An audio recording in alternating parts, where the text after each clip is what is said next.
Good morning, students. Today we are going to start with lesson number 9. Where does water come from? Now you everyone know that we are using water in day-to-day life. Daily we need water, right? So do you know from where do we get this water? The water which we are using, do you know where do we get this water from? So today we are going to study in this lesson that where does water come from? पानी आता कहाँ से है?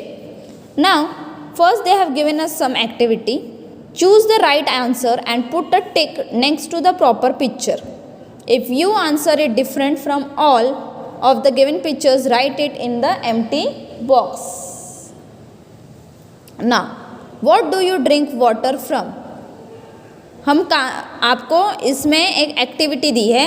आप जिस चीज़ से पानी, आपको क्या करना है, आप जिस चीज़ से पानी पीते हो उसके आगे आपको क्या करना है, टिक मार्क करना है. अभी आपको पता होगा आप किस चीज़ से पानी पीते हो, उसके आगे आपको टिक मार्क करना है. What is this drinking water stored in? जो पीने का पानी आप यूज़ करते हो वो आप किस में स्टोर करके रखते हो, किस में भर के रखते हो, उसके आगे आपको टिक मार्क करना है. Where do you think this stored drinking water come from?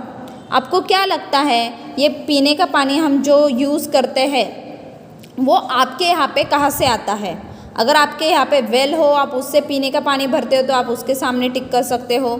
अगर आपके पास ऐसा डैम हो, आपको लगता है वहाँ से आपके यहाँ पे पानी आ रहा है तो आप वहाँ पे टिक कर सकते हो. हैंड पंप है तो आप उससे वहाँ पे टिक कर सकते हो. रिवर है या फिर ऐसा पॉन्ड है, आप वहाँ से पानी भरते हो तो आप उसके सामने टिक मार्क कर सकते हो. ना can you tell where does all this water come from? क्या आप बता सकते हो ये जो सब पानी है पॉन्ड्स में, रिवर्स में, सीज में, लेक्स में या फिर वेल्स, हैंडपम्प्स, जो भी ऑप्शंस हमने अभी देखे उसमें इतना सारा जो पानी होता है वो पानी आता कहाँ से है exactly? The answer to this question is rain. The answer to this question is rain. ये सब पानी हमें कहाँ से मिलता है? रेन से. रेन जो हमारे यहाँ पे जोर से बारिश होती है उस बारिश से हमें जो भी पानी मिलता है वो इन जगहों पे जाके स्टोर होता है. All the water that we get comes from the rain. ये सब पानी हमें मिलता है रेन से, बारिश जो आती है उससे. When it rains, some water flows around the ground, over the ground, giving rise to rivulets, streams and rivers. अभी जैसे कि आपको पता है जैसे बारिश होती है ज़ोरों से तो जो पानी होता है वो ग्राउंड के ऊपर से फ्लो होता है. It goes slowly from the ground, giving rise to rivulets. में छोटे छोटे ऐसे फ्लो होता है, छोटे छोटे रिवलेट्स, फिर उसके बाद स्ट्रीम्स में, और फिर वो सब जो पानी है एक साथ कहाँ पे बहा जाता है फ्लो होते होते रिवर्स में. Some water collects in low lying areas, thus lakes are found. कुछ कुछ जगह पे है ना जहाँ पे ओपन प्लेस है और बहुत सारी प्लेस जो यूज़ में नहीं है वहाँ पे बहुत सारा पानी कलेक्ट हो जाता है और वहाँ पे लेक्स फॉर्म हो सकते हैं. A flowing river is sometimes blocked by building a wall. और जहाँ पे बहुत पानी का ज़्यादा फ्लो है रिवर में वहाँ पे कभी कभी क्या करते हैं, एक वॉल बिल्ड करते हैं. This is called a dam. क्यों? क्योंकि बहुत सारा वहाँ पे पानी जम जाता है और उसका फ्लो रोकने के लिए एक वॉल बिल्ड की जाती है और उसे हम बोलते हैं dam. When it doesn't rain, the water from the dam can be used. अगर बारिश कम होती है हमारे यहाँ पे और पानी भी कम आता है तो उस टाइम क्या यूज़ करते हैं हम? ये जो डैम में पानी स्टोर किया है उसे हम यूज़ करते हैं. Some rain water seeps into the ground. कभी कभी क्या होता है बारिश का पानी ग्राउंड के अंदर चला जाता है, सीप हो जाता है ग्राउंड के अंदर. To obtain this water we dig wells. और जो पानी ग्राउंड के अंदर चला गया है उसे निकालने के लिए हम क्या यूज़ करते हैं? हम बड़े बड़े वेल्स डिग करते हैं, कुएं बनाते हैं. This water can also be taken out by using hand pumps and borewells. तो कभी कभी हम क्या बनाते हैं, हैंड पम्प्स बनाते हैं वहाँ पे, जहाँ देखो यहाँ पे दिया है पिक्चर हैंड पम्प का on page number 53, hand pump and borewells. उस जगह पे हम हैंड पम्प और बोरवेल्स बनाते हैं और हमें जो ग्राउंड के अंदर पानी चला गया है, सीप हुआ है और जो स्टोर हुआ है वो हमें मिल जाता है। Sometimes water in the ground comes out in the form of springs. कभी कभी ज़मीन से जो पानी बाहर आता है वो स्प्रिंग के फॉर्म में आता है, फव्वारों के फॉर्म में भी बाहर आता है। Some sources of water are form naturally. कुछ कुछ जो पानी के सोर्सेस है, कुछ कुछ जगह पे पानी नेचुरली स्टोर होते जाता है। However places like wells and dams are not man made. तो कुछ कुछ जगह पे जो वेल्स और डैम्स होते हैं वो मैन मेड नहीं होते हैं। If rainfall decreases the water stored in this places also decreases. अगर उस सीज़न में बारिश का पानी कम आता है तो इन जगहों पे भी पानी का स्टोरेज भी कम होते जाता है। You can see such water sources in your locality. You can also see such type of water sources in your locality, taluka or district. Where we stay, we can see that if there is a less rainfall, the water storage will be also less, and we will also get less water for the usage. Study the district map given alongside and complete the activities. Now on the next page, they have given us some activities which is based on a map. So we are going to read that map and we are going to solve that activity.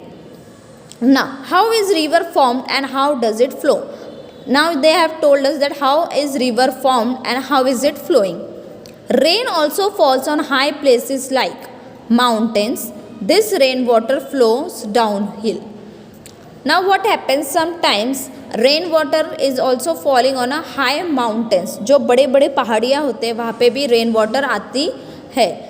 This water flows down hill, means वो नीचे की तरफ पानी बहता जाता है, mountains से नीचे पानी बहता जाता है। Numerous rivulets of water flowing down hill join together to form a river. अभी माउंटेन के सिर्फ एक तरफ से पानी नहीं आता है, बहुत सारी जगह से छोटे छोटे रिवुलेट्स मीन्स छोटे छोटी जगहों से पानी बहता रहता है। तो ये सब जो पानी है वो एक साथ आता है एक जगह पे और एक नदी फॉर्म होती है, form a river. A river flows down mountains and plateaus through valleys and over plains. Okay, now river कहाँ कहाँ से बनती है, माउंटेन से आती है, प्लेट्यूज से आती है, वैलीज से आती है और बहुत सारे ओवर प्लेन्स से आती है। Now water bodies. What are the water bodies? Flowing water and stores of water are example of water bodies. Springs, streams, rivers, lakes, reservoirs, creeks, seas and oceans are all the water bodies. इन सब को हम water bodies के नाम से जानते हैं। ये है सब water bodies के नेम। छोटे छोटे नदियाँ, छोटे छोटे लेक्स, रिजर्वॉयर्स, ओशन या स्ट्रीम्स जहाँ पे बहुत कम पानी का फ्लो है, इन सब को हम वाटर बॉडीज़ बोलते हैं। Land forms, due to the high and low levels of land at different places, land gets different forms. Mountains, peaks, hills, hillock, plateau, plain, passes and valleys are some of the land forms. अभी land forms कौन से होते हैं? Due to the high and low levels of land at different places, land get different forms of mountains. कभी कभी ज़मीन भी क्या होती है, प्लेन नहीं होती, एक सीधे लाइन में नहीं होती है, थोड़ी ऊपर नीचे होती है, कहाँ पे ज़्यादा हाई होती है, कहाँ पे लो लेवल में होती है। तो ऐसे जगह पे क्या होता है, माउंटेन्स फॉर्म होते हैं, peaks, hillock, plateaus, plains, passes and valleys, ऐसे कुछ कुछ जगह पे फॉर्म होती है और इन्हें हम बोलते हैं लैंड फॉर्म्स। ये होते हैं वाटर बॉडीज़, ये होते हैं land forms. Now do you know where a spring come from? आपको पता है क्या, ये जो हम स्प्रिंग बोल रहे हैं बार बार, ये स्प्रिंग ये कहाँ से आता है? स्प्रिंग मतलब होता क्या है? Excuse me. Rain water seeps into the ground. जो बारिश का पानी है वो ग्राउंड के अंदर चला जाता है। It seeps deep into the ground, वो क्या होता है ज़मीन के अंदर अंदर जाता है, through cracks in the soil and rocks. कभी कभी ये ज़मीन को क्या होती है छोटी छोटी क्रैक्स होती है, या फिर जो रॉक्स रखी है उसमें भी क्रैक्स होती है, तो ये पानी है ना इन क्रैक्स के अंदर से ज़मीन के अंदर चला जाता है। Even under the ground it flows from a higher level to the lower level, और ज़मीन के अंदर भी क्या होता है, ये जो क्रैक्स फॉर्म हुई है ज़मीन के नीचे, तो ये पानी क्या होते है ऊपर से नीचे है ना ऐसे ज़मीन में फ्लो होता रहता है, ज़मीन के अंदर भी वो ऊपर से नीचे ऐसे फ्लो होता रहता है। This ground water comes out of the ground in some places, और कुछ कुछ जगह पे ना ऐसे वो पानी है ना ज़मीन के ऊपर निकल आता है।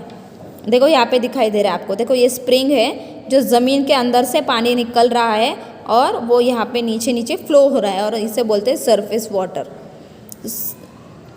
This is what we call a spring, इसे हम बोलते हैं स्प्रिंग, इसे हम क्या बोलते हैं spring, spring water. Okay, now the map we are going, the map which is given on the next page we will study in the next video. Thank you.